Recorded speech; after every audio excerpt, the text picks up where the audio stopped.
¿Es la Iglesia realmente el pueblo de la palabra?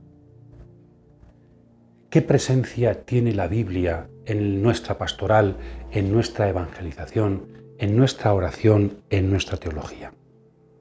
Os invitamos a seguir trabajando sobre el aspecto más profundo y teológico de la Biblia como palabra de Dios. ¿Qué significa en concreto cuando yo tomo la Biblia, que la Biblia sea un libro inspirado, que sea palabra de Dios? ¿Qué consecuencias tiene que tener esto para mi vida y para mi fe? Reflexionar para avanzar en nuestro camino, para ser cada día más creyentes con la ayuda de la palabra y más misioneros, transmisores de la palabra. Bienvenidos una semana más a este rincón bíblico en que queremos profundizar sobre los conceptos más profundos de la Biblia, inspirada, canónica, que es la verdad que ilumina nuestros pasos.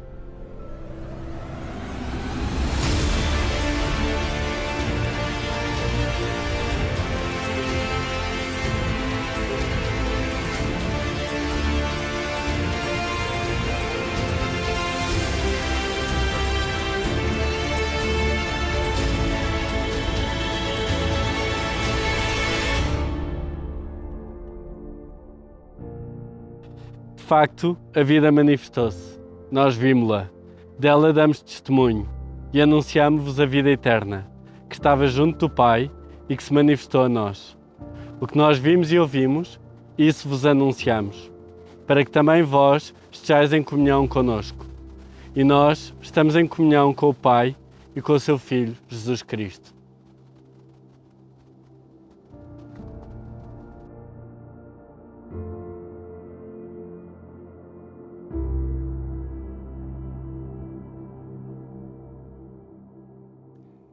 Seguimos trabajando, por tanto, en la dimensión teológica de la Biblia. Y para eso estamos siguiendo, este es el tercer vídeo, Dei Verbum, un documento fundamental del Concilio Vaticano II. Para servir de continuidad, vamos a recordar el número 1 de Dei Verbum, donde se cita un texto precioso que hemos leído de la carta primera de San Juan. En Dei Verbum 1 se nos dice que el concilio afronta la palabra de Dios, se sitúa ante la palabra de Dios con un doble verbo, ¿verdad? Que también se podría aplicar a todos nosotros los creyentes, escuchando y proclamando. La palabra se acoge y se transmite, se escucha y se proclama. Y en cada una de ellas un adverbio precioso que, las palabras están muy bien buscadas, podría definir cuál es la actitud al escuchar y al proclamar. Escuchando con devoción, con profunda religiosidad, situándonos ante la palabra como lo que es, palabra de Dios, y proclamando con valentía. ¿Os acordáis de los vídeos de Hechos de los Apóstoles? La parresía de la Iglesia primitiva, libertad, valentía, denuedo, arrojo. Pues también el concilio quiere seguir siendo esa Iglesia valiente que después de escuchar con devoción se atreve a proclamar la palabra porque es el mejor bien que el mundo puede recibir. Bien, y este concilio dice, hace suya las palabras de San Juan. San Juan, tenemos un texto precioso en el que en el fondo lo que se nos dice es, la palabra que se transmite no es palabra vana, sino que lo que se transmite es la vida. La vida. Ahí está en el fondo el concepto de revelación que estamos explicando. Está ya en el Nuevo Testamento, lo que se transmite es la vida, porque la vida se ha hecho visible, y esa vida que se transmite, la vida eterna que se ha manifestado, es Jesucristo, es una persona. Y se transmite como una comunión que se abre, porque nosotros la hemos recibido, somos discípulos suyos, hemos vivido de ella, la hemos podido palpar, escuchar y ver, y por eso lo transmitimos para que entréis en comunión con nosotros, y así nuestra alegría sea completa.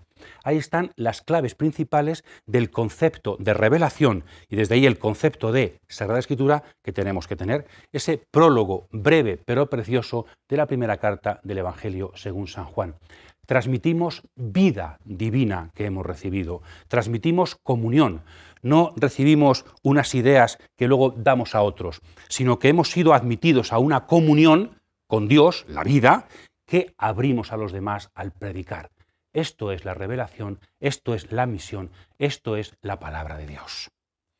Bien, y después continúa, importante, el Concilio Vaticano II se sitúa en continuidad con los otros dos últimos grandes concilios de la Iglesia, el Concilio de Trento en el siglo XVI y el Concilio Vaticano I, ya hemos hablado de ello, en el siglo XIX, en continuidad con ellos. Y al final nos dice el tema principal, que ya hemos dicho, el tema que explícitamente dicen los padres conciliares al principio, es la divina revelación y su transmisión, como estamos trabajando en estos vídeos. La revelación divina y su transmisión. Y ahí, en ese contexto, estudiamos lo que es la Biblia. Y al final termina con una frase de San Agustín, una sorites, ¿verdad? La sorites, ya en sabiduría también aparece, es esa figura, esa forma literaria, donde el atributo de una primera frase es el sujeto de la siguiente. Es muy bonito, ¿no? Para que sí, el mundo, todo el mundo, la universalidad, ¿verdad? Queremos llegar a todo el mundo, oyendo, crea, creyendo, espere, esperando, ame. Hay una concatenación de actividades. Fijaos que creer, esperar y amar son las tres virtudes teologales. La vida cristiana, es decir, oyendo la palabra, podemos vivir las virtudes teologales. Podemos ser cristianos en plenitud. De ahí la importancia de estar a la escucha. La fe nos entra por el oído y cuanto más escuchamos, más creyentes podemos ser. La vida cristiana brota de la escucha de la palabra que se proclama con valentía a los demás. Dei verbum.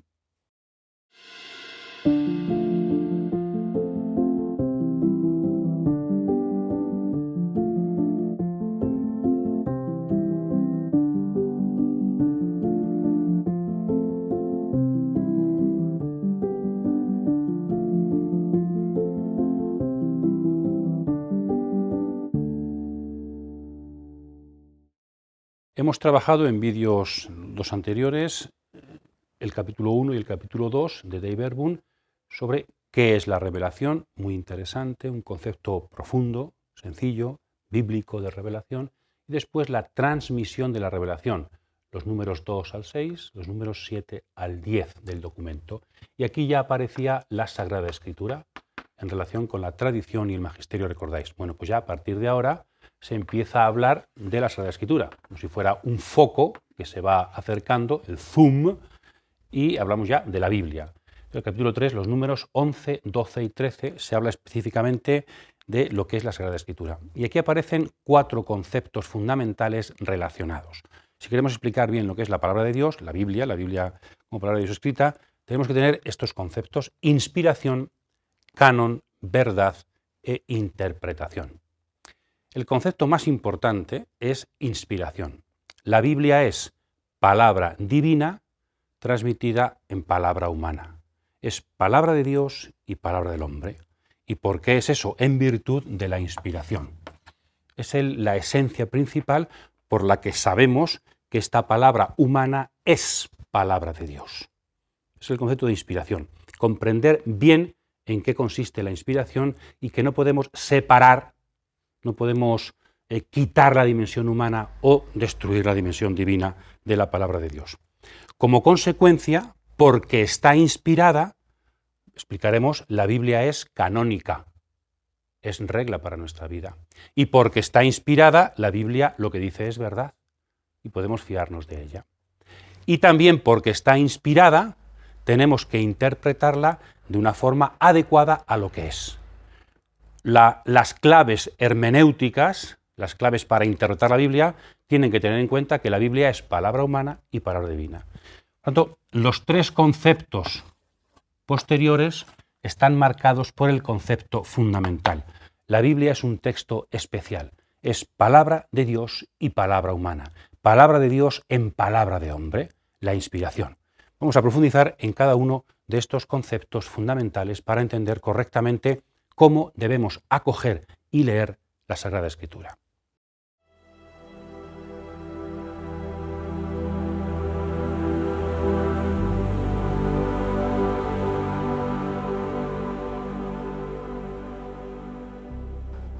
Toi, demeure dans les choses que tu as apprises et reconnues certaines, sachant de qui tu les as apprises.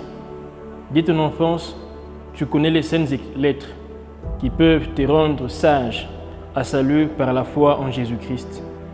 Toute écriture est inspirée de Dieu et utile pour enseigner, pour convaincre, pour corriger, pour instruire dans la justice, afin que l'homme de Dieu soit accompli et propre à toute bonne œuvre.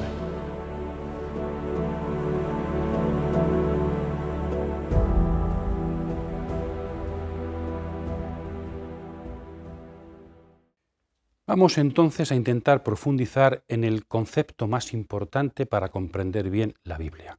Es el concepto de inspiración. La Biblia es lo que es por inspiración. ¿Qué significa la inspiración? Que la Biblia es palabra de Dios al 100% y es palabra humana al 100%. Dios es el autor de la Biblia, pero los hagiógrafos, los escritores sagrados, Isaías, Mateo, Pablo, son también verdaderos autores. Cómo compaginar, cómo explicar esta doble autoría es lo que luego va a ser un poco difícil, pero toda explicación tiene que tener en cuenta ambas dimensiones. Se ha hablado siempre, por ejemplo, que Dios sería el autor principal y los autores sagrados, los hombres, serían autores instrumentales, el concepto de instrumentalidad, sobre todo desde el punto de vista del mundo de la música, ¿verdad?, en los Santos Padres. Pues como Dios, soplando, pues con la trompeta hace un sonido, y tocando con las manos la lira, o soplando con otro tipo de instrumento. Es decir, el mismo músico, con distintos instrumentos, produce distintos sonidos. El problema de este concepto es que, por eso se dice mucho en la historia de la Iglesia, los autores humanos son autores inteligentes y libres. O sea, no son meros instrumentos inertes en manos de Dios. Entonces tenemos que subrayar siempre, aunque Dios es el autor principal, por supuesto, Dios es Dios y el hombre es hombre, y cada uno actúa, Dios actúa como Dios y el hombre actúa como hombre, pero no podemos olvidar la importancia de la dimensión humana. Y en mucha historia de la Iglesia, en muchas épocas, igual que en la cristología, hay algunos que subrayaban tanto Jesucristo Dios, que eliminaban lo humano, y otros que subrayaban tanto lo humano, que eliminaban lo divino, y había herejías, ¿verdad?, el monofisismo, el arrianismo, el nestorianismo. Pues igual puede pasar con la Biblia, que no tengamos en cuenta las dos dimensiones. Y por eso hay personas a las que les escandaliza cuando explicamos un texto y aparece tanto la figura del evangelista Mateo, por ejemplo, porque Mateo aquí hacía y hacía. Hay gente que le escandaliza. Y entonces, ¿dónde queda la autoría divina? Pues ahí. Es decir, subrayar la inteligencia del autor humano no evita subrayar la autoría principal de Dios, porque Dios y el hombre no están en contra, cuanto más divino, menos humano. No, cuanto más divino, más humano. Pasa, como veremos, como en cristología, Jesús no es medio hombre para ser Dios o medio Dios, no, es Dios plenamente y es hombre plenamente. Y es el más hombre, es más hombre que nosotros, por ser Dios. Entonces también los autores humanos están tan inspirados que la inspiración también fomenta la dimensión humana y propia de esa inspiración. Entonces ahí es muy importante. Entonces, la labor es sobre todo del Espíritu Santo. Dios envía su Espíritu para que esos hombres pongan por escrito a Jesucristo, la palabra de Dios, como siempre la dimensión trinitaria. Inspiración, una palabra que viene de espíritu, ¿verdad? La inspiración. Inspiración se puede utilizar en sentido amplio. Pues yo estoy muy inspirado hoy o mañana y hablo mejor, hablo peor, o Teresa de Jesús está inspirada y escribe muy bien, pero como concepto técnico, la inspiración se aplica solamente a los textos bíblicos y a los autores de esos textos bíblicos. En sentido amplio se puede aplicar a muchas personas, hasta los artistas, pintores, literatos y poetas, ¿vale? Entonces la inspiración, los libros inspirados son los libros que aparecen en la Biblia, los libros canónicos. Entonces, que tengamos un concepto correcto, sencillo, pero que no elimine ninguna de las dimensiones importantes. Y de esta forma, el Espíritu, enviado por Dios, actuando en estos hombres, hace que escriban todo lo que Él quiere y solo lo que Él quiere. Es decir, en la Biblia no falta nada, en la Biblia no sobra nada. La Biblia es plenamente palabra de Dios, en estas palabras humanas que se han ido escribiendo a lo largo de la historia. En la Biblia no falta nada, en la Biblia no sobra nada, ni en cantidad ni en perspectiva. ¿De acuerdo? Bien, pues este concepto de inspiración, porque la Biblia es palabra de Dios, al estar inspirada, esta palabra escrita en hebreo, en griego, en arameo, por estos hombres concretos dentro del pueblo de Dios, es palabra de Dios, es palabra de Dios al hombre. Por eso la Biblia es canónica. ¿Qué significa la palabra griega canon? Canon tiene un significado primero y luego un significado derivado. El significado principal de canon, como sabéis también en arte, es regla. Regla, en este caso, de fe y de costumbres, regla de vida. Es decir, ¿qué tenemos que creer? ¿Qué tenemos que vivir? ¿A qué regla tenemos que ajustarnos? A lo que dice la Sagrada Escritura, porque está inspirada. Entonces, la Sagrada Escritura, Dios precisamente la ha puesto por escrito, ha inspirado, para que la Iglesia tenga un referente, para que sepa a qué atenerse. La Biblia es regla de nuestra fe y la Biblia es también regla de nuestra vida. En la Divina Revelación, la Biblia interpretada en la tradición de la Iglesia, interpretada correctamente con la asistencia del Magisterio, es regla para nuestra vida.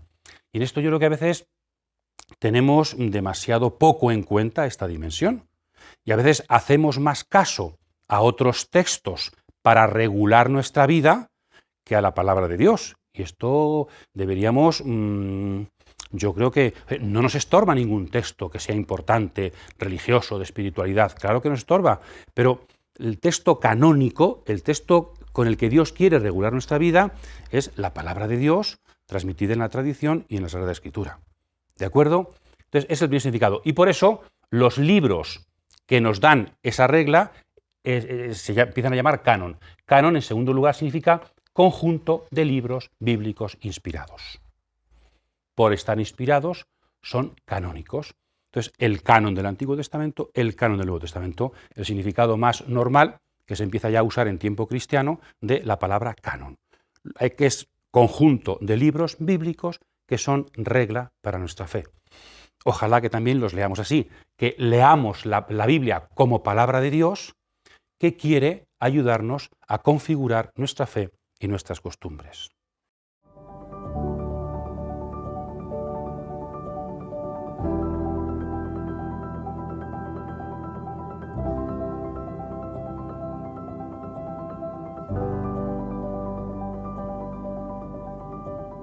Y otro concepto fundamental que también es consecuencia de la inspiración es la verdad de la Biblia. Hasta el Concilio Vaticano II, en los manuales de teología, se subrayaba sobre todo la dimensión negativa de este concepto, que era la inerrancia. Es decir, la Biblia no tiene error, porque es palabra de Dios, no puede tener errores. Una frase muy bonita de Pío XII que dice: de la misma manera que Jesucristo compartió con nosotros la humanidad en todo menos en el pecado, pues la palabra de Dios comparte la palabra humana en todo menos en el error. Entonces, la Biblia no puede cometer errores porque es palabra de Dios. O sea, la inerrancia es fruto de la inspiración. Entonces, el Concilio Vaticano II, sin eliminar ese concepto de inerrancia, habla de sin error, pero ha pasado a tener un concepto positivo. La Biblia no solamente no tiene errores, sino que nos transmite la verdad de Dios. Es lo positivo, lo más importante no es no me equivoco, sino que me transmite lo que Dios quiere transmitirme. Claro, este concepto ha tenido siempre muchos problemas, sobre todo en la modernidad, desde el punto de vista de la confrontación con la historia, con las ciencias y también con la moral. Tenemos algunos problemas, por ejemplo, hoy parece que algunas cosas no cuadran con la evolución. Algunas cuestiones históricas y datos parece que no cuadran con lo que hoy sabemos de la historia. Algunas cuestiones morales, en algunos salmos que se pide venganza y que se pide, no cuadran mucho con nuestra sensibilidad actual. Entonces, ¿cómo decir que la Biblia es no errónea, que es verdad, cuando hay cosas que chirrían? ¿Cómo interpretar correctamente? Pues claro, aquí tenemos que decir ya desde ahora, aunque luego veremos la interpretación, que la verdad bíblica hay que entenderla desde donde hay que entenderla. Dios no pretende con la Biblia darnos clase de geografía, darnos clase de ciencias naturales, darnos clase de física cuántica. No podemos pedirle a la Biblia lo que no quiere darnos. Dios no quiere sustituir la investigación de los hombres. En la Biblia no está dicho todo como algunos piensan, ¿no? Que si lees para allá, para acá, puedes incluso saber los acontecimientos de toda la historia en la Biblia. Eso es mentira. Eso es un concepto erróneo de la palabra de Dios. Es como si uno va a clase o abre un vídeo y después de ver el vídeo, de ir a una clase de Biblia, por ejemplo, dice, ¡uf, qué error, qué rollo! No se ha hablado nada de física cuántica. Hombre, es que la clase era de Biblia, no de física cuántica. O si va a una clase... Entonces, ¿qué buscamos en la Biblia? La Biblia es palabra de Dios para la salvación del hombre. Esa es la clave fundamental para entender el principio formal desde el que hemos de entender la verdad de la Biblia. La Biblia es verdad para nuestra salvación. Y desde ahí tenemos que interpretar la verdad de la Biblia. Busquemos lo que la Biblia ofrece. Entonces, la Biblia es el 100% verdad de Dios para nuestra salvación. Entendiéndola también, ahora veremos, desde unas claves correctas de hermenéutica, desde unas claves correctas de interpretación.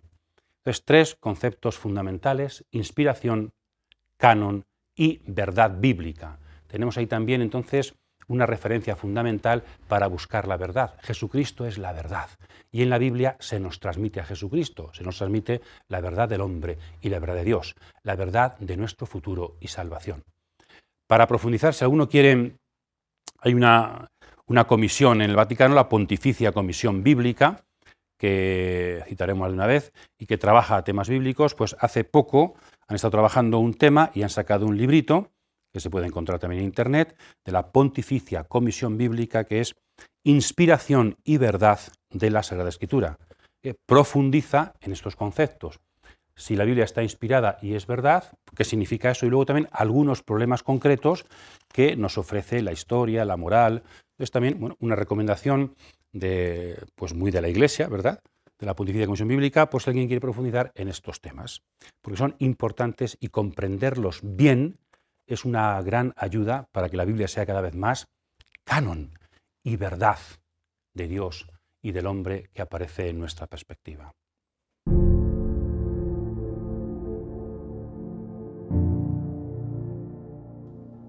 Pero ante todo, tened presente que ninguna profecía de la Escritura puede interpretarse por cuenta propia, pues nunca profecía alguna fue fruto de la voluntad humana. Los profetas fueron hombres que hablaban de parte de Dios, movidos por el Espíritu Santo.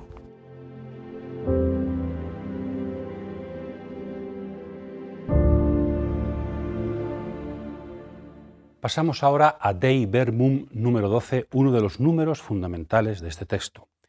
Y también aquí queremos recomendaros la Pontificia Comisión Bíblica que hablábamos antes. Unos años antes de esa reflexión que hemos dicho, escribió un documento, introducido en un discurso precioso del Papa San Juan Pablo II, año 1993, que es la interpretación de la Biblia en la Iglesia. Está también en Internet, se puede perfectamente bajar, ¿verdad? La interpretación de la Biblia en la Iglesia, diciendo, bueno, pues cuáles serían las claves para interpretar correctamente de forma cristiana, católica. Entonces ahí se subraya mucho la importancia, ahora veremos, de los métodos científicos para interpretar el aspecto humano. En el fondo se dice que el mayor enemigo de la hermenéutica bíblica es el fundamentalismo, no tener en cuenta el aspecto humano. Y luego también pues toda la dimensión teológica. Bien, una profundización en lo que aquí diremos sobre Dei Verbum número 12. Ahora, la inspiración hemos dicho que consiste en que una palabra humana está transmitiendo la palabra divina. Hay una doble dimensión, una doble autoría. Y eso hace, si cada texto, si una poesía, ¿cómo hay que interpretar una poesía? Pues como poesía. Interpretar es obedecer al texto. Entonces, si la Biblia es palabra de Dios y palabra humana, ¿cómo tengo que interpretarla? Como palabra de Dios en palabra humana. Entonces, debe haber una doble dimensión en la hermenéutica para respetar lo que la Biblia es. Si no, estamos forzando los textos. Si yo digo, no, yo leo la Biblia como un libro humano, no estás respetando lo que la Biblia es, no la vas a entender bien. No, yo leo la Biblia solamente como un libro divino. Lo humano no está respetando lo que la Biblia es. Entonces, para interpretar correctamente, obedeciendo a lo que la Iglesia, a lo que Dios nos propone, tenemos que tener en cuenta esa doble dimensión en la hermenéutica. Primera dimensión, humana. Tenemos que buscar el sentido literal humano de los textos. Y para ello, el concepto fundamental que Dei Verbum nos dice es el concepto de géneros literarios. En cada época hay unas formas de expresión. Entonces, si no tenemos en cuenta el género literario, podemos hacerle decir a la Biblia cosas que no dice. Siempre ponemos el ejemplo, ¿verdad? Era pues una fábula, pues decimos, es que las zorras no hablan, es que los pájaros... Hombre, ten en cuenta que estás leyendo una fábula. Entonces, también en la Biblia puede haber fábulas, hay metáforas, hay... Entonces, hay que tener en cuenta qué quería decir el autor cuando lo estaba escribiendo. Y si tuviéramos en cuenta eso, nos quitaríamos muchos problemas que ha habido en la historia de la Iglesia. Porque hemos entendido la Biblia creyendo pues eso, que era un mensaje fundamentalista, sin tener en cuenta los datos, la cultura, las formas de decir del tiempo en que se escribió. Por eso hay que investigar. Eso no es algo evidente, sino que hace falta la ciencia bíblica. Géneros literarios, que fue un concepto introducido ya en el Magisterio de la Iglesia por Pío XII en la Divino Afflante Spiritu. También un texto, una encíclica que os invito a leer, del año 1943, Divino Afflante Spiritu, sobre la Sagrada Escritura de Pío XII. Y después no es suficiente con ese estudio, porque la Biblia no es solo palabra humana, no es solo palabra de Mateo, o de Isaías, o de Esdras, o de Pablo, sino que es palabra de Dios. Entonces tenemos que tener en cuenta la dimensión espiritual. Ya los santos padres hablaban mucho de esta doble dimensión, ¿verdad? Hablaban de la dimensión histórica, literal, y la dimensión espiritual. Nosotros diríamos la dimensión profunda, Dios hablando sin despreciar esta. Y no son dos dimensiones distintas, sino que a través de esta dimensión tenemos que descubrir esta dimensión. No de forma independiente, y a veces incluso contradictoria a algunos, aunque Isaías dice esto, lo que Dios... No. Precisamente investigando lo que Isaías dice, podemos comprender, incluso yendo más allá de Isaías quizá, lo que Dios quiere decirnos. Entonces, dimensión espiritual, dimensión divina. Y para ello hay que tener en cuenta, si aquí hay que tener en cuenta los géneros literarios, aquí tres dimensiones, tres principios hermenéuticos fundamentales que nos da el Concilio para una lectura espiritual católica de la Sagrada Escritura. Primero, hay que tener en cuenta todos los libros bíblicos, el conjunto, el canon. El libro de la sabiduría, el libro del Génesis, es verdad, pero no aislado en sí mismo, sino formando parte de un gran discurso de Dios. No podemos, como imaginamos un discurso de un político, que se le sacan frases de contexto y se puede hacerle decir cosas que no dice. Pues igual pasa con la Biblia. La Biblia es un discurso de Dios. Entonces solamente es verdad cada parte si la tomamos en conjunto con todo lo demás. Solamente desde Jesucristo y desde toda la historia de la revelación, un texto bíblico, una frase bíblica es verdad. Este principio es fundamental. Y si lo tuviéramos en cuenta, ya digo, pues no tendríamos tantos problemas como a veces tenemos. Es que la Biblia pone aquí esto, efectivamente, y aquí después pone esto otro. Y aquí después, o sea, hay textos que han habido una evolución. Dios ha ido como a un niño pequeño enseñándole a caminar al hombre y enseñándole también en sus propios defectos a ir sacando pues, hasta la verdad completa. Entonces, la importancia de la Biblia como conjunto. No podemos decir que una cosa es verdad de forma aislada. Tenemos, eso sería fundamentalismo, tenemos que tener en cuenta las otras cosas que se dicen, sobre todo Jesucristo. Después, no se puede interpretar la Biblia como un libro cerrado en sí mismo, que un experto no, sino interpretación desde la tradición viva de la Iglesia. Si la Biblia ha sido escrita por la Iglesia, inspirada por Dios, si la Biblia es un momento privilegiado de la tradición, la Biblia también, que es fruto de la tradición, tiene que ser interpretada desde la tradición viva de la Iglesia. Y después, la analogía de la fe. Dios no se contradice. Dios no puede decir una cosa y la contraria a la vez. Entonces que me estoy equivocando, también diría San Agustín, es que no lo entiendo bien. Si aquí dice una cosa y de aquí la contraria, las dos cosas no pueden ser verdad a la vez. Tengo que profundizar y ver lo que quiere decir de fondo, ¿no? Y a veces las dificultades más grandes de la Biblia, que parecen contradicciones, son puertas abiertas a una profundización mucho mayor.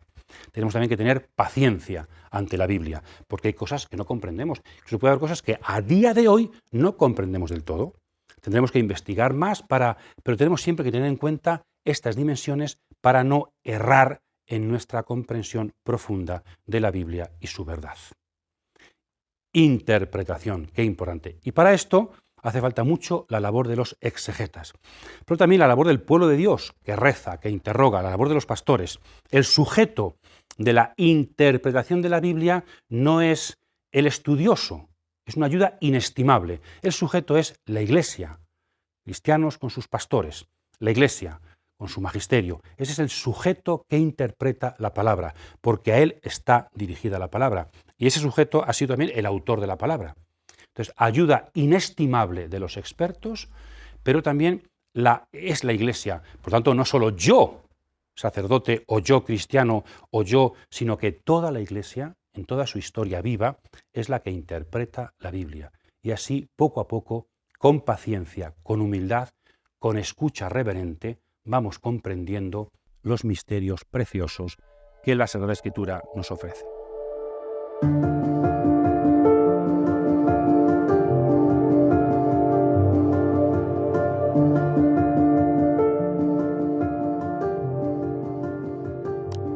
El tercer capítulo, el central de Dei Verbum, termina con un número un poquito especial, Dei Verbum 13, cuando ya está todo explicado, la inspiración, pues se nos dan una especie de conclusión o claves de fondo muy importantes para entender bien la esencia de la Escritura.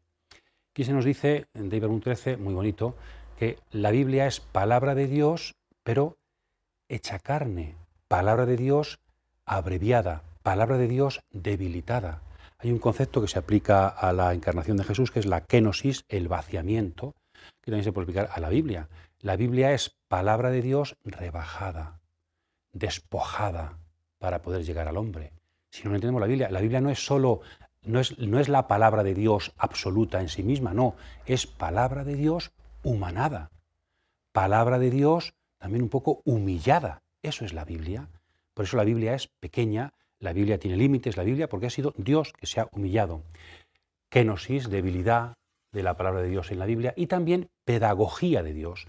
Decíamos antes, la Biblia es como Dios, como un padre, diría por ejemplo Oseas 11, ¿verdad? Yo te he hecho andar, te he enseñado a hablar, te he levantado, un padre con sus hijos va poco a poco enseñándoles las claves de la vida.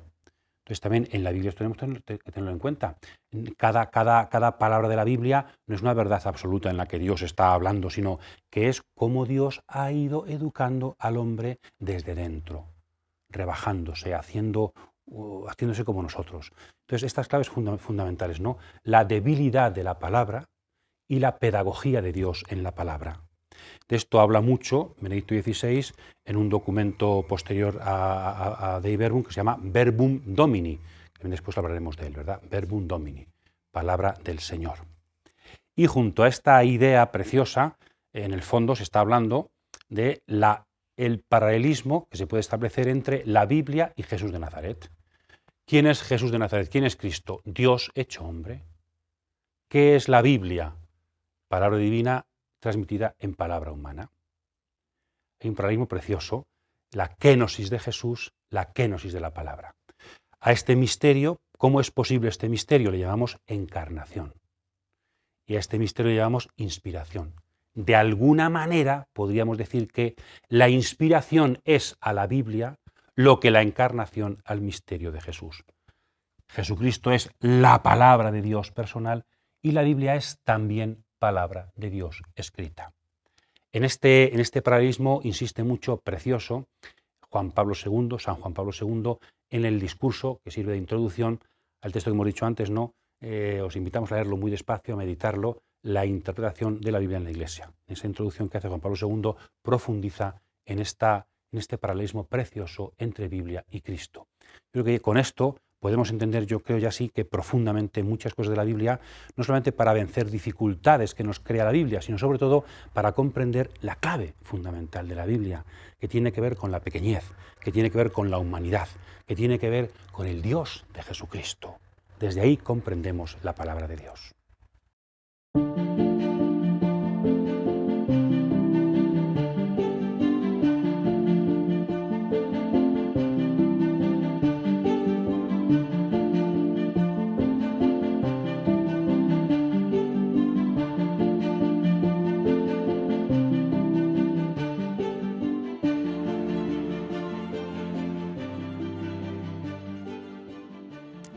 Una vez que hemos explicado, que el concilio ha explicado lo que es la Biblia, ahora se refiere al Antiguo Testamento y al Nuevo Testamento. Capítulo 4, Antiguo Testamento. Y lo principal aquí es pues, responder también a esas herejías que siempre ha habido, que es que contraponen el Dios del Nuevo Testamento, misericordioso, bueno, con el Dios del Antiguo Testamento, malo, que juzga, que No, hay una evolución, hay una pedagogía, pero el Antiguo Testamento es palabra de Dios, como el Nuevo Testamento, el mismo Dios es el autor de ambos testamentos. Y por tanto, el Antiguo Testamento, perdón, como también San Pablo dice, muy importante, no es la Biblia de los judíos y el Nuevo Testamento la Biblia de los cristianos. El Antiguo Testamento ha sido escrito para los cristianos. Y lo que el pueblo de Israel ha vivido y tiene como escrituras está dirigido muy especialmente a los cristianos que con Cristo tienen la clave principal de la lectura del Antiguo Testamento. Entonces es palabra para nosotros. No podemos, como soy cristiano, me leo el Nuevo Testamento y ya. No. Sin el Antiguo Testamento no puedo comprender el Nuevo Testamento. Entonces una defensa de la lectura, además es precioso el Antiguo Testamento, ¿verdad? Mira, aquí algunas cosas a tener en cuenta. El concilio divide sobre todo desde tres personajes, tres etapas en la historia, ¿verdad? Abraham, los patriarcas, Moisés, el personaje principal, y luego los profetas. Y en esto, ¿cómo compaginar? Qué importante esto, si lo comprendiéramos bien, la elección particular de un pueblo, de eso habla el Antiguo Testamento, pero para la salvación universal de todos. El texto clave, como siempre decimos, es Génesis, capítulo 12, versículos 1 al 3. Ya en la llamada a Abraham está esa doble dimensión, elección particular para una salvación universal. Compaginar ambas dimensiones es comprender bien el Antiguo Testamento y, en el fondo, los caminos de Dios. Después, el concilio nos habla un poquito de cuáles serían, nos hace un resumen, ya lo hice un poquito en el número 3, pero de cuáles serían los temas fundamentales del Antiguo Testamento, primero dice unos, luego otros, serían un poco estos, ¿no? 5 temas, pues nos ayuda a conocer a Dios, el Antiguo Testamento, el monoteísmo que decíamos, ¿verdad?, el verdadero Dios. Nos ayuda a conocer al hombre. El Antiguo Testamento no es solo teología, sino que es también antropología. Y también nos ayuda a comprender qué importante es esto, cuáles son las formas de actuar de Dios en la historia. También hoy. El Antiguo Testamento nos da claves para comprender lo que hoy está pasando y cómo Dios sigue actuando desde las mismas claves que actuaba entonces, para poder comprenderle, ¿verdad? Siempre desde el misterio, pero siempre desde la bondad, la misericordia y la presencia. Es un Dios vivo. También se dice que tenemos ahí también tesoros en el Antiguo Testamento preciosos. Hay un libro entero, precioso, los Salmos. Algún día podremos quizá tratar ese tema también en nuestros vídeos. Hay tesoros de oración en el Antiguo Testamento. Tesoros. Hay casi más textos de oración en el Antiguo Testamento, no casi, sin casi, que en el Nuevo Testamento. Entonces es precioso para nosotros. De hecho, seguramente el libro más leído por los cristianos siempre del Antiguo Testamento ha sido el libro de los Salmos. Entonces, tesoros de oración. Y también en el Antiguo Testamento se va preparando la revelación definitiva, sin la cual no comprenderíamos bien esta revelación definitiva. Entonces, oración, antropología, teología, cómo actúa Dios en la historia y expectativa, ir preparándonos para la llegada del Salvador. Y por eso, como es una palabra en camino, el Antiguo Testamento pues, puede contener ciertas imperfecciones que son un signo de la pedagogía divina que como he dicho antes, se hace pequeño, se abaja para poder llevar al hombre hacia la plenitud de la verdad. De tal forma que, se dice al final con una frase de San Agustín, el Antiguo Testamento está patente en el Nuevo Testamento, el Nuevo Testamento está latente en el Antiguo Testamento. Hay una unidad entre ambos que tenemos que comprender. No podemos entender el Antiguo Testamento sin Cristo, no podemos entender a Cristo sin el Antiguo Testamento. Lectura seria, literal y también cristiana de los preciosos textos del Antiguo Testamento.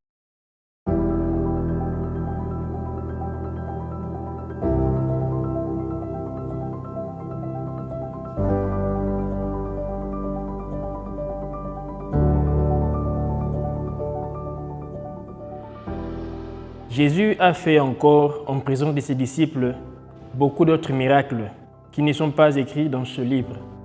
Mais ces choses ont été écrites afin que vous croyiez que Jésus est le Christ, le Fils de Dieu, et qu'en croyant, vous ayez la vie en son nom.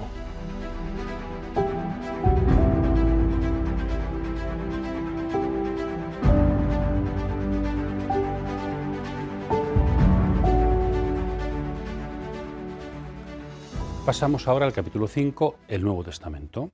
Antiguo Testamento, capítulo 4, el Nuevo Testamento, con una introducción general y luego se dedica a los evangelios y a los otros escritos. La Biblia es un conjunto donde todo es palabra de Dios, pero es verdad que hay textos que tienen una importancia mayor que otra. El Nuevo Testamento pues es la plenitud de la revelación en Cristo. Tiene más importancia que el Antiguo Testamento y desde ahí se entiende. Y dentro del Nuevo Testamento los evangelios tienen una importancia peculiar porque hablan de Jesucristo y su biografía de forma directa. Pero también en la liturgia, cuando leemos el evangelio, nos ponemos en pie. O sea, también la analogía aplicada a la palabra de Dios, ¿verdad? La jerarquía en el fondo. Todo es palabra de Dios, pero como en la persona yo soy todo yo, pero luego cada miembro pues tiene su importancia dentro del conjunto. Entonces el Nuevo Testamento es la plenitud de la revelación y dentro de ese Nuevo Testamento los evangelios. Bien, Cristo es el acontecimiento que ha hecho posible el Nuevo Testamento. Si Dios, Hebreos 1, ¿verdad?, ha hablado antiguamente por los profetas, ahora nos ha hablado por el Hijo, por un Hijo a quien ha constituido heredero de todo. Entonces la importancia de Cristo como plenitud de la revelación que da sentido y origen al Nuevo Testamento para cumplir el Antiguo Testamento. Él se revela, se ha revelado de forma definitiva a los apóstoles y profetas, nos dice la palabra de Dios, y estos tienen la misión, muy bonito lo dice el concilio, tienen la misión de proclamar, predicar el Evangelio para de esta forma suscitar la fe.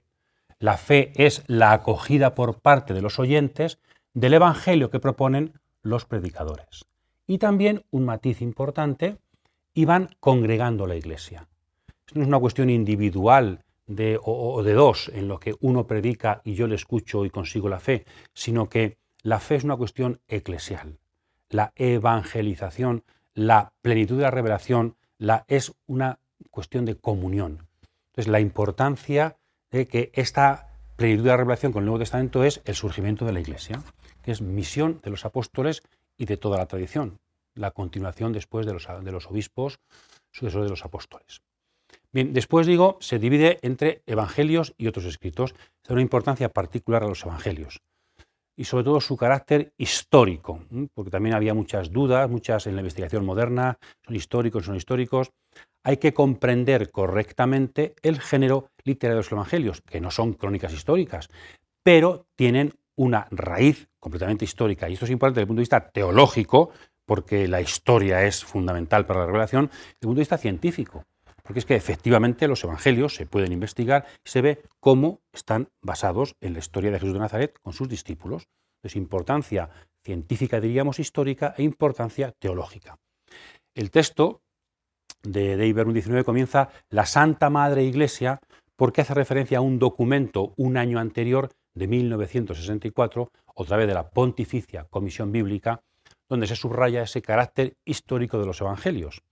Y cómo en la composición de los evangelios, como ya explicamos aquí en los vídeos, siguiendo el prólogo de Lucas 1, 1 al 4, hay tres etapas, ¿no? Lo sucedido en tiempo de Jesús, los discípulos, la tradición de los apóstoles y la puesta por escrito, la redacción. Entonces, Dei Verbum 19 dice un conjunto de verbos para expresar en qué consistió la labor de los evangelistas que escriben lo que la tradición ha transmitido de la historia de Jesús con sus discípulos. Los evangelistas escogen, lo dice el mismo San Juan, ¿no?, al final de su evangelio, no está todo dicho.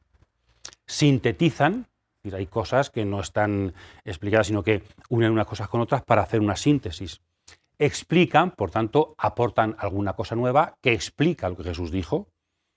Algunas palabras no están dichas exactamente por Jesús, sino que son explicación de los evangelistas o de la Iglesia de lo que Jesús había dicho. Y siempre desde el estilo de proclamación, de predicar. Los evangelios siguen siendo evangelios, el género literario siguen siendo predicación de la Iglesia para suscitar la fe. También lo dicen los mismos evangelistas, Juan 20, por ejemplo. Y luego los demás escritos, pues muy importantes, las cartas de Pablo, otras cartas, los Hechos, el Apocalipsis, muy importante, y subrayan eso, el misterio de Cristo, y también otra vez se insiste el nacimiento de la Iglesia, que es fundamental para comprender la Biblia, para comprender la revelación y su meta. El Nuevo Testamento, que el cristiano tiene también que aprender a profundizar, a comprender desde la clave de Cristo y desde las claves también de lo anunciado en el Antiguo Testamento. ¿Habéis entendido todo esto? Le respondieron, sí.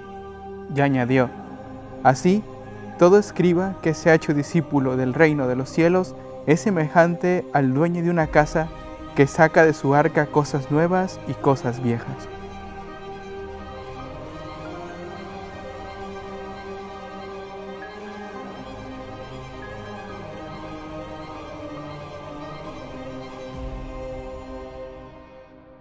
Vamos ahora con el capítulo último de Dei Verbum, la Sagrada Escritura, la Biblia, en la vida de la Iglesia. Desarrollar este capítulo ha sido intención del Papa Benedicto XVI en su exhortación apostólica post-sinodal. Hubo un sínodo, sabéis, sobre la palabra de Dios, Verbum Domini. Está publicada, se puede conseguir en internet, es muy amplia, una perspectiva preciosa. La palabra de Dios, la palabra en la Iglesia y la palabra para el mundo, ¿verdad? Son las tres partes que él tiene y trata prácticamente todos los temas de la Biblia. Es exhaustivo. Pero el título es ese, la Sagrada Escritura, la Biblia, en la vida, y él añade, y misión de la Iglesia. La importancia, es decir, Dei Verbum, Verbum Domini, la Iglesia no quiere recuperar la Biblia como un libro pues para que esté ahí, sino para que sea alma de la Iglesia, para que influya en la Iglesia. Hemos estado muchos siglos con temor a la Biblia, hemos estado muchos siglos con... Pues el Concilio quiere dar acceso a la Biblia. Entonces este capítulo es fundamental. Todo lo dicho hasta ahora es para esto, para que la Biblia vuelva a ser, como siempre había sido desde el principio del cristianismo, el alma de la vida y de la misión de la Iglesia. Bien, algunas cosas que podemos subrayar, aunque os invitamos a leerlo despacio. Pero la Biblia es alimento de nuestro cristianismo, de nuestra fe, y regla de nuestra fe, como ya hemos dicho, canon. Pero fijaos, muy bonito como matizando. La palabra junto con el pan son el alimento de nuestra fe. La palabra y el pan eucarístico. La palabra interpretada y proclamada en el corazón de la Eucaristía. Ese doble pan, ¿verdad? O esa única mesa en la que hay el pan eucarístico y el pan de la palabra. Entonces, la Biblia junto con la Eucaristía es el alimento de nuestra fe, y la Biblia junto con la tradición, hemos explicado, es regla de nuestra fe. Entonces, la Sagrada Escritura, pero interpretada en su contexto eucarístico y de la tradición eclesial. Muy bonito. Pues aquí lo que la Biblia está llamada a ser, no aislada en sí misma, sino en el corazón litúrgico de la Iglesia y en la tradición viva de la Iglesia. Alimento de nuestra fe y regla de nuestra fe. Por eso, ¿qué tenemos que hacer? Preguntemos a la Escritura interpretada en la tradición. ¿Cómo tenemos que alimentar nuestra fe? Pues acudamos a la escucha. ¿Por qué a veces tenemos poca fe y no sabemos qué hacer? Porque desconocemos la palabra. Entonces dice el Concilio al final, citando a San Jerónimo, en su prólogo a Isaías, que desconocer la Escritura es desconocer a Cristo. Entonces, para conocer a Cristo, un medio fundamental es la Sagrada Escritura. Para alimentar nuestra fe, que cada día crezca, un medio fundamental es la escucha asidua y la vivencia de la Biblia, de la palabra de Dios. Después se subraya eso, la eficacia. Aquí tenéis algunos textos importantes para subrayar esa eficacia de la palabra de Dios. La eficacia no viene tanto de nuestros métodos, sino que la semilla es eficaz por sí misma, como decía Jesús en las parábolas.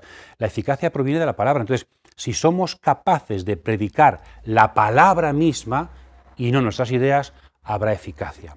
Si predicamos nuestras ideas, aunque sea con métodos eficaces contrastados por el marketing no habrá eficacia. Habrá a lo mejor números, habrá a lo mejor durante un tiempo, pero la eficacia que Dios busca no es esta. La eficacia fundamental de la evangelización proviene de la potencialidad de la palabra misma, como, insisto, dicen muchos textos bíblicos. Entonces tenemos que creer en la fuerza de la palabra y predicar la palabra con métodos adecuados, con medios, pero siempre confiando en que la eficacia viene de la palabra y también del Espíritu que actúa en medio del mundo. Y para eso el Concilio pide, por tanto, que todos los fieles tengan acceso directo a la palabra. No podemos sustituir con introducciones, con libros, con comentarios, el acceso directo a la palabra. Toda charla sobre la Biblia, todo libro sobre la Biblia, toda predicación sobre la Biblia tiene también que facilitar el acceso directo, porque Dios me habla en la palabra de Dios. Dios no me habla directamente en este libro de espiritualidad o de comentario a la Biblia. Ese libro es una ayuda para que Dios me hable cuando me pongo a escucharlo con la palabra. Por eso que haya buenas traducciones y que todos los cristianos, en todos los hogares, haya Biblias, y Biblias que se abren, Biblias manejables. Y por eso en las parroquias, en las catequesis, en utilizar la Biblia, hacer leer la Biblia, comentarla y después introducirla. Acceso directo de todos a la palabra de Dios. Y en concreto en algunos ámbitos, ¿no? La importancia de estudiar la Biblia, y para comprender la Biblia también, si hay que entenderla en la tradición, estudiar la liturgia, estudiar los santos padres, para tener una perspectiva adecuada, también estudiar los problemas de hoy, para poder llegar al hombre de hoy. Entonces, la palabra de Dios no hay que estudiar solamente en sí misma, sino todo aquello que ayuda a comprenderla y a transmitirla de forma más profunda. La importancia del estudio. Y entonces la Biblia será el alma de todas las actividades de la Iglesia. Debe ser, dice el concilio, el alma de la teología, del saber teológico, de la reflexión sobre el misterio de Dios. Un tiempo lo fue en los santos padres. Después la teología se convirtió más bien en una reunión de temas, y luego se accedía a la Biblia como argumento, pero no tanto como alma y semilla. Entonces la Iglesia quiere recuperar que también la teología tenga un alma bíblica y sea desarrollo y profundización en la palabra de Dios. También muy importante, de lo más importante, que la Biblia sea el alma de nuestras predicaciones y de nuestras catequesis. Aquí habría que hacer, en cada país y en cada territorio habría que ver, ¿no? Pero una revisión de las predicaciones de los pastores, en las homilías, por ejemplo, también revisión de la catequesis, de los catequistas, si realmente la palabra de Dios y la Biblia está siendo la esencia de nuestra predicación, si estamos predicando el Evangelio o estamos predicando otras cosas, que no es que sean malas, pero que tienen que estar supeditadas a la predicación del Evangelio, a la predicación de la palabra de Dios. Y cuando uno no sabe una cosa, no la vive, es muy difícil que la predique. Si a mí me nombran catequista y yo nunca he leído la Biblia, nunca la he manejado, pues es muy difícil que me convierta en un guía para los demás también de acceso a la palabra de Dios. Yo a veces pienso, permitidme este pequeño paréntesis, que el catequista, el pastor incluso, no es tanto un maestro de escuela que da ideas, sino se puede parecer a un guía turístico, ¿verdad? Estamos en Tierra Santa, pues ¿cuál es la misión del guía? Llevar por los sitios principales a la gente, que ellos no conocen, pero el guía sí, y en cada sitio una pequeña explicación para que la gente haga experiencia espiritual de ese sitio. Pues también nuestra misión sería un poco guías de la palabra. Ir conduciendo por los lugares fundamentales de la palabra con una pequeña explicación para que las personas hagan experiencia directa, experiencia espiritual ahí en esos lugares. Guías por los rincones de la palabra para que podamos comprender la palabra e introducirnos en su dinámica y recibir sus preciosos frutos para transmitirlos a los demás. La Biblia en la predicación, la Biblia en la catequesis, para lo cual, como diría el eunuco a Felipe, ¿cómo voy a comprender si nadie nos lo enseña? Necesitamos guías, necesitamos personas que van introduciéndose en esta... Hay que preparar personas que lean, que vivan la palabra para que la transmitan. Y luego, muy importante, tanto como esto, la Biblia hay que leerla físicamente, pero de forma orante. La Biblia no es un libro de Dios, es palabra de Dios a su pueblo. Y solamente se puede entender si se acoge en la fe. La Biblia, también la importancia de introducir cada día más la Biblia en la oración cristiana. Las devociones de la tradición de la Iglesia también son interesantes, pero hay que volver a recuperar la esencia de la Biblia como contenido fundamental de la oración. Y aquí también el concilio quiere recuperar la tradición de la lectio divina, que se fue perdiendo un poco, ¿verdad? En la Edad Media, en los siglos XII, XIII se fue perdiendo un poquito, leer la Biblia de forma orante, que la Biblia sea contenido fundamental de la oración, porque la oración es escuchar a Dios que nos habla, pues Dios nos habla en la Biblia. Biblia y oración. Y todo esto, dice también el concilio, para que así el pueblo de Dios, los creyentes, se mueva su mente, se profundice la mente, su voluntad y sus corazones. Acordaos de la fe como respuesta totalizante. Pues aquí también las tres dimensiones de la persona. que la Biblia, que la palabra de Dios, escuchada como voz del Padre que nos ama, os configure nuestra mente, mueva nuestra voluntad, que no sean voluntades de sillón, y también llene de pasión nuestros corazones. Es decir, la importancia de lo humano en la Biblia para que lo transforme desde el Espíritu de Dios. La Biblia está llamada a ser, pues, corazón de la vida de la Iglesia, para que así la Iglesia viva esa profundidad, ese diálogo continuo de Dios con su pueblo y sepa abrir ese diálogo a todo el mundo. Eso es evangelizar. Un pueblo que está escuchando a Dios, que invita a otros a unirse a esa preciosa escucha que nos dignifica y nos salva.